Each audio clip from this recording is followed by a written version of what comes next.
Hello, and welcome back to another episode of Trinity Road Tape. Today we are talking about inside zone and this specific inside zone play from the Georgia Tech game. This is the 53-yard touchdown run from Daylan Smothers that put them ahead briefly in the fourth quarter. Inside zone has really been State's number one run play, followed closely by outside zone. They've depended on those two a lot for their run game. In my opinion, they haven't depended on them enough. They ran for 8.5 yards a carry in this game, and they probably should have ran it more. But this is about as good as you can run inside zone, this specific example. And we're going to take a look at the alignment, the assignments, the execution from both the line and the back, and why it works so well, and get to look at some examples of some really good run blocking. So let's go ahead and get this started. Starting things off. Hold on, let me draw. There it is. All right, I'm gonna cut that out. But so starting things off here, we got State in 11 personnel.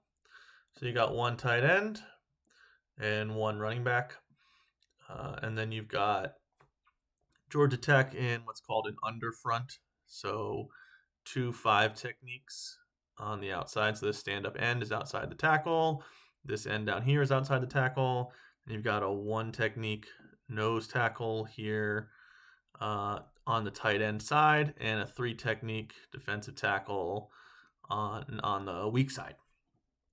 And then Georgia Tech has about a 7-man box in here. I think this guy's going to walk down a little bit. So about a 7-man box there, and State has 6 blockers. So even gapped. Let's go ahead and clear these. Inside zone. So what is inside zone? Inside zone is a run play that is dependent on vertical displacement. That's kind of the key term. So you've heard about offensive line, getting push on run plays, recreating the line of scrimmage. This is the play where that terminology really comes in. It's not as true with outside zone where you're blocking more laterally. You can actually give up ground on outside zone and still be a really effective blocker. This is the play where kind of that, main idea of what run blocking is in a lot of people's heads really comes out. So you're looking to get vertical push on the defensive line. So let's start real quick with the blocking assignments. So this play is going to be ran to the left side. And so every time it's either ran to the left or the right. And that will determine how you lay out these assignments as an offensive line. So the left side of your body is your left side, is your play side gap, and the right side is your backside gap when this play is ran to the left. And to distill the assignments all the way down to their simplest form, if you have a player in your play side gap, you block that player. And if you don't, you look to create a double team. And the double teams being effective at moving around these defensive linemen is really what makes the play most effective. So let's run through State's assignments here real quick, and then we'll talk about the back. So you got Anthony Belton here at left tackle. He's got this stand-up end on the left side of his body. That's his play side gap, so he's going to block that guy. And then you've got Anthony Carter Jr. here at left guard. Right, he's got the 3 technique on the play side shoulder of him. So that's play side gap, so he's going to block him. And again, you're trying to drive these guys up the field. Zeke Carell here at center is the first player that does not have a player in his play side gap. This is not the best angle to look at a run play from, so it's a little bit, depth is a little bit weird, but that's definitely a 3 technique. And so there's no one in that play side A gap. So Zeke is going to look to create a double team. And in this case, that's going to be with Anthony Carter on this defensive tackle. And then that double team is going to look to drive that guy up the field to this linebacker. So once they get there, the double team can split. One of them can release to the linebacker and block the linebacker. And that's when things get really effective. So coming back down the line here, you got Tim McKay at right guard. He has the nose tackle in his play side gap, play side A gap. So he's going to block that nose tackle. Jacarius Peak at right tackle has nobody in the play side B gap for him. So he's going to create a double team with Tim McKay, same as above, and they're going to drive to this linebacker. And then I believe that's Justin Jolie. I can't see the number. He's going to block this guy. And so that's how the assignments lay out. Pretty standard, relatively easy thing to understand. And then for the back, so what's special about zone, right? Why zone was such an innovation in the game is it made blocking easier, right? You can block left side, you can block right side. Your leverage can be right no matter what. The running back makes you right. So this play can hit here, it can hit here, it can hit here, it can hit here, it can hit anywhere. It's up to the running back to make the read, and that makes it hard to defend. And so we're going to talk about how that gets read out. If you followed Trinity Road Times this year, if you read any of our game recaps, one thing that is that State has struggled with running back reads this year and last year. This is good. This play is good. Smothers has been good in a couple games for sure. This is kind of where you're seeing some of these plays that are well blocked go to waste and creating kind of a negative perception of an offensive line that's been better than it's gotten credit for. So how do you read this out? So the initial track for the running back on inside zone is the play side A gap. So Smothers' eyes should be right here when he gets the ball. And he's reading that leverage of the center. So this play is originally designed to hit in one of the A gaps, right? It's inside zone, right? You're not pushing the edge. The leverage that Correll gets off of the snap is going to determine whether or not the play tries to hit there or bends back this way.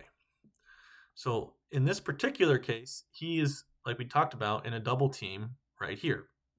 So his shoulders are going to turn toward the sideline there. So that means Smothers is going to be bending this back to the backside A gap.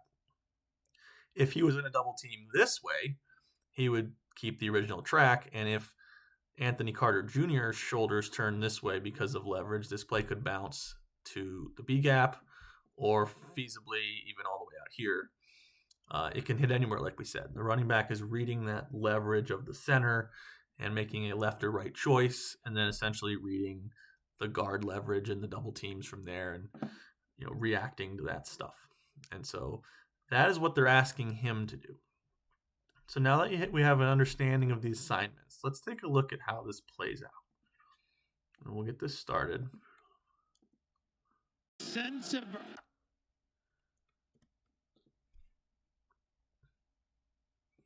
So there's your snap, right? So you can see here, you got your double team starting to form. So Smothers' eyes straight ahead.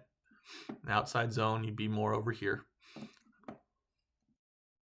Straight ahead, right? Belton blocking. You got a double team forming here. And you got Tim McKay right here with this tackle, and then Peak coming in to initiate that double team. And then you got this block coming here. All right, and so you can see that Correll's shoulders have turned this way. And so you're going to see the running back bend it back to the backside of Zeke Correll.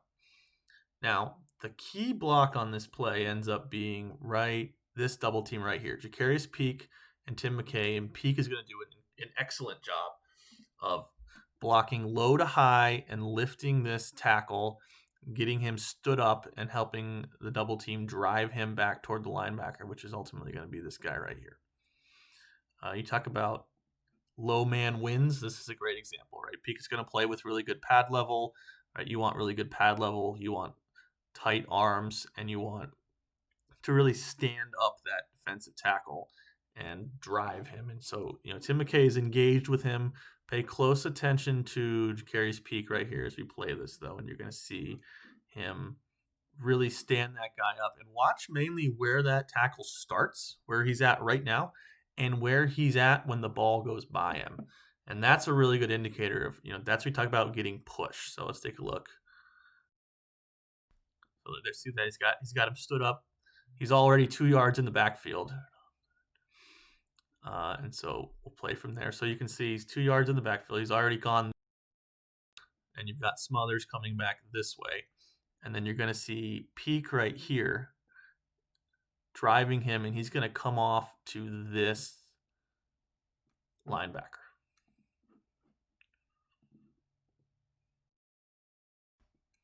So you saw him just come off right there. So now you've got the block on the linebacker. This poor guy is almost 4 yards down the field now. Smothers is gap. That space has been cleared, and so now he's just going to continue to read the leverage of these blocks. And so color is out this way. The white jersey is the shoulders of the linemen are this way, and then you've got the color on this side. So he's just gonna come right through the middle right here. All right, it's just reading that leverage.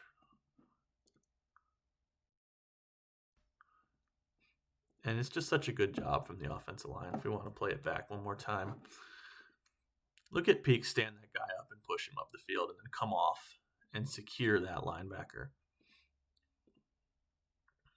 And then he's just got one man to beat, number one. Number one is out of position, and Smothers hits top speed really quickly, and he is gone. And that's inside zone to perfection. Double team, driving back one of the interior linemen, and then breaking to the linebacker. The running back making a decision, hitting top speed as fast as he can. And it's not the most complicated play in the world, but it is something State did very effectively in this game, and with only one game left in the season, I really hope they lean on this more because it has worked for them in the back half of the year quite a bit.